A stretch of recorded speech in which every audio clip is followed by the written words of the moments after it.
Taste the Daily.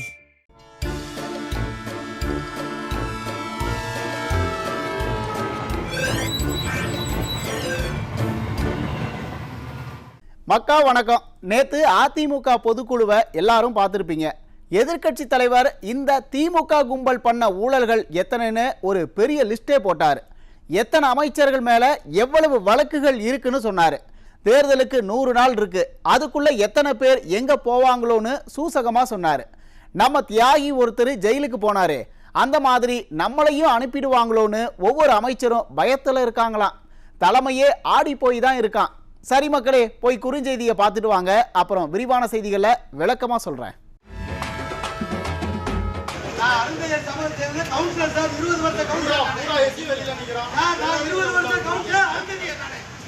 அறிவாலய வாசல்ல திமுக முன்னாள் MLA ஒருத்தர் திமுகவுல தீண்டாமை இருக்குன்னு புலம்புன காட்சிகள் வந்திருக்குப்பா.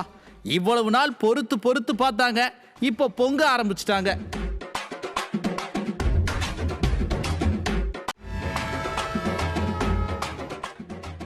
திருச்சி பக்கம் 15 வயசு சிறுமிய பாலியல் வன்கொடுமை பண்ண போக்சோ குற்றவாளி போலீஸுக்கு டிமிக்கி கொடுத்து எஸ்கேப் ஆகியிருக்கிறான். விசாரணைக்கு போற வழியில சாப்பிட்டுருக்கிறாங்க. கை கழுவிட்டு வரேன்னு சொன்னவன ஆளை காணோம். சினிமாவில் வடிவேலு கைதியை தப்ப விட்டு முழிக்கிற மாதிரி முழிச்சிருக்கு போலீஸ்.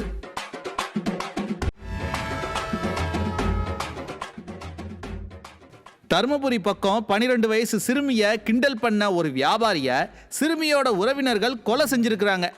கடலூர்ல தங்கச்சிக்கு பாலியல் தொல்லை கொடுத்தவன அக்கா கொலை செஞ்சிருக்கிறாங்க. எப்படி இருக்கு பாருங்க சட்டம் ஒழுங்கு.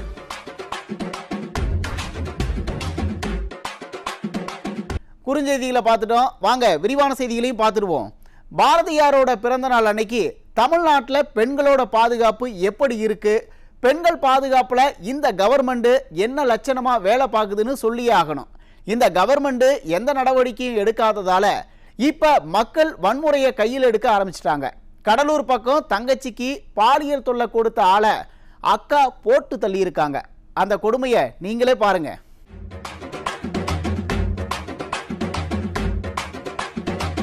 ஐயா ஸ்டாலினோட ஆட்சியில காவல்துறையோட மானம் காத்துல பறக்குது. திருச்சி பக்கம் ஒரு 15 வயசு பிள்ளைய பாலியல் வன்கொடுமை செஞ்ச குற்றவாளி போலீஸ் கிட்ட இருந்து எஸ்கேப் ஆகி இருக்கிறான்ப்பா.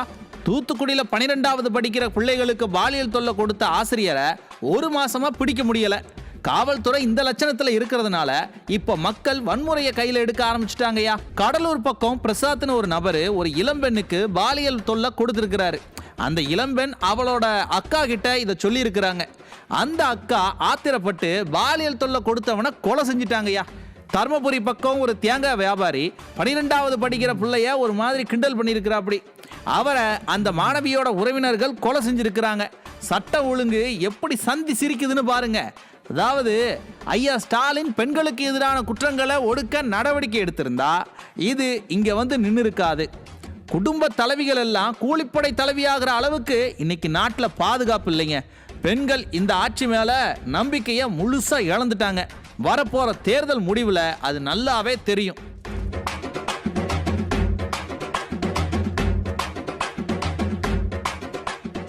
மக்கா, திமுகவோட கட்சி ஆபீஸ்ல அதான் அந்த அறிவாலயம் இருக்குல்ல, அங்க பட்டியல் சமூகத்தை வர விடமாட்டாங்களாம், ஒதுக்குறாங்களாம், தீண்டாம பண்றாங்களாம். அட நான் சொல்லலப்பா, திமுகவோட முன்னாள் எம்எல்ஏ ஒருத்தர் அந்த கட்சி ஆபீஸோட வாசல்ல வச்சு கத்திட்டு போயிருக்காரு.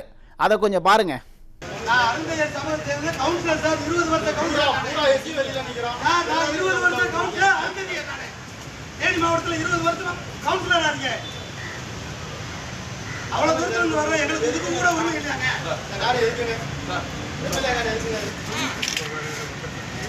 திமுகவோட முன்னாள் எம்எல்ஏவையும் திமுக கவுன்சிலர் ஒருத்தரையும் அறிவாலயத்துக்குள்ள விடாம தடுத்திருக்கிறாங்கப்பா. அதனால கடுப்பான அந்த முன்னாள் எம்எல்ஏ திமுகவுக்குள்ள எம்புட்டு தீண்டாம இருக்குன்னு சத்தமா சொல்லிட்டாரு. மேடையும் மைக்கும் கிடைச்சா சமத்துவத்தை பத்தியும் சமூக நீதியை பத்தியும் ஐயா ஸ்டாலின் ரொம்ப நீட்டி முழக்கி பேசுவாரு. ஆனா அதை ஃபாலோ பண்றாங்களான்னு கேட்டீங்கன்னா கிடையாது. ஊருக்கு தாங்க உபதேசம். கட்சி ஆபீஸ்ல அதுவும் ஒரு முன்னாள் எம்எல்ஏ இந்நாள் கவுன்சிலரை சாதி பார்த்து ஒதுக்குறாங்கன்னு சொன்னா இவங்க சாதாரண பட்டியல் சமூக மக்களை எப்படி பார்ப்பாங்க? அதனால தான் வேங்கை வயல் விவகாரத்தில் இந்த கும்பல் கொஞ்சம் கூட கண்டுக்காம இருந்திருக்கு. பட்டியல் சமூக மக்களுக்கு எதிரான குற்றங்கள் அதிகரிச்சு இருக்குன்னு கூட்டணி கட்சி எம்பியே சொன்னா கூட கண்டுக்காம இருக்கிறாங்க. ஏன் அண்ணன் திருமாவளவனை கொடியேற்ற விடுதாங்களா? சொந்த கட்சிக்காரங்களையே மதிக்காதவங்க எப்படி அண்ணன் திருமாவை மதிப்பாங்க? பிளாஸ்டிக் சேர்ல தான் உட்கார வைப்பாங்க. மக்கள் தாங்க திருந்தணும். தேர்தல் நேரத்தில் அம்பேத்கர் படத்தை காட்டி சமத்துவம் சமூக நீதினு வாய்ச்சவடால் பேசினா அதை நம்பி ஏமாறக்கூடாது. அப்பா மகன் பேரன்னு குடும்ப அரசியல் செய்கிறவங்க கிட்ட எப்படிப்பா சமத்துவம் சமூக நீதியெல்லாம் இருக்கும்? அது பண்ணையார் தனம் இல்லையா? அவங்கெல்லாம் எப்படிப்பா பட்டியல் சமூக மக்களை மதிப்பாங்க?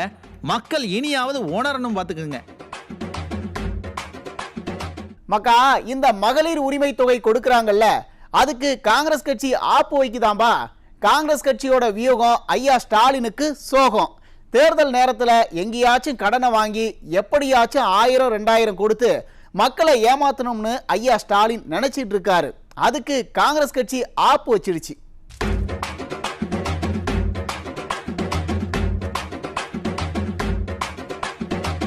ஆட்சிக்கு வந்தா எல்லா குடும்ப தலைவிக்கும் 1000 கொடுப்பேன்னு சொன்ன ஐயா ஸ்டாலின் ஆட்சிக்கு வந்த பிறகு 22 மாசம் அதை பத்தி வாயவே திறக்கலங்க.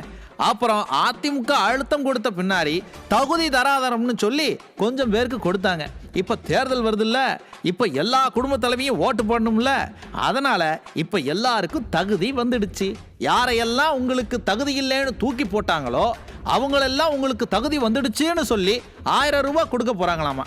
கடைசி 4 மாசம் 4000 ரூபாயை கொடுத்து ஏமாத்த பார்க்குறாங்க.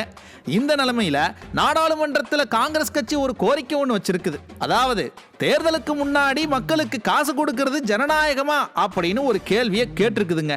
நிறைய கடன் வாங்கி வச்சிருக்கிற மாநிலங்கள்ல நேரடி பண பரிவர்த்தனை திட்டங்கள், அதாவது இந்த 1000 ரூபாய் மாதிரியான திட்டங்கள்லாம் செய்யக்கூடாது, அதை அனுமதிக்க கூடாது, அரசியலமைப்பு சட்டத்தை திருத்தணும்னு காங்கிரஸ் கோரிக்கை வச்சிருக்கு. பார்த்துக்குங்க, இந்த கோரிக்கை மட்டும் நிறைவேறிச்சுன்னா மகளிர் உரிமை தொகை கொடுக்க முடியாது.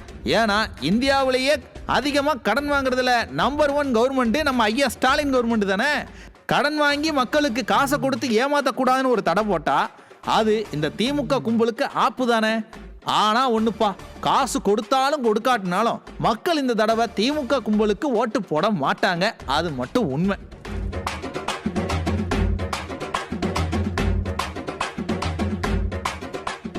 மக்கா, இந்த திமுக கும்பல் கடைசி நேரத்தில் காசை கொடுத்து மக்களை ஏமாத்தலான்னு நினைச்சிட்டு இருக்கு. ஆனா மக்கள் ஏமாறவே மாட்டாங்க.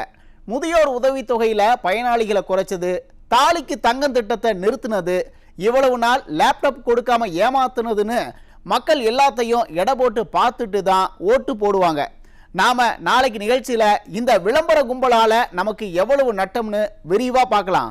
இன்னைக்கு நிகழ்ச்சி இதோட முடிஞ்சது. நாளைக்கு மறுபடியும் சந்திப்போம். நன்றி, வணக்கம்.